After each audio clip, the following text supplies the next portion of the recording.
அனைத்து வியாபார சொந்தங்களுக்கும் வணக்கத்தை தெரிவித்துக் கொள்கிறோம். வருகின்ற ஜூன் 22ஆம் தேதி மதுரையில் முருக பக்தர்கள் மாநாடு. கிட்டத்தட்ட 5 லட்சம் முருக பக்தர்களுக்கு மேல அந்த இடத்துல ஒன்னா கூட போறாங்க. எது சம்பந்தமா கூட போறாங்க? முருக பக்தர்கள் மாநாட்டில் முருகன் கோவில்கள் அனைத்து கோவில்களும் பாதுகாக்கப்படணும் அப்படிங்கிற ஒரு உன்னதமான நோக்கத்துக்காக எல்லாரும் ஒன்று சேர்றாங்க.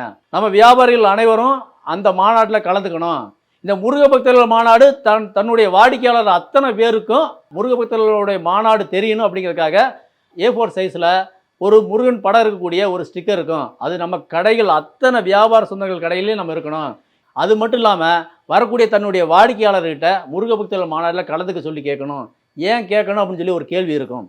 தெய்வத்துடைய அனுகிரகம் இல்லாமல், கோயில் இல்லாமல் தமிழ்நாட்டில் எந்த வியாபாரமும் சக்ஸஸ் ஆனதாக சரித்திரமே கிடையாது. அது மட்டும் இல்லை, வியாபாரிகள் அனைவரும் ஜூன் 22ஆம் தேதி அந்த மதுரையில் நடக்கூடிய அந்த முருக பக்தர்கள் அலைக்கடல்ல நம்ம வியாபாரிகளோட பங்களிப்பு அங்கே இருக்கணும். நாம் அந்த ஒரு மாநாட்டில் கிட்டத்தட்ட ஒரு 5 மணி நேரம் நம்மளுடைய பங்களிப்பு அங்கே கொடுக்கறதுனால நமக்கு ஒரு வருஷம் முருகன் கோயிலில் வழிபட்டவரோட புண்ணியம் கிடைக்க போகுது. நாம் அந்த முருக பக்தர்கள் மாநாட்டில் நம்மளுடைய பங்களிப்பும் இருக்கணும், நம்ம வாடிக்கையாளரே அதை கலந்துக்க வைக்கணும்.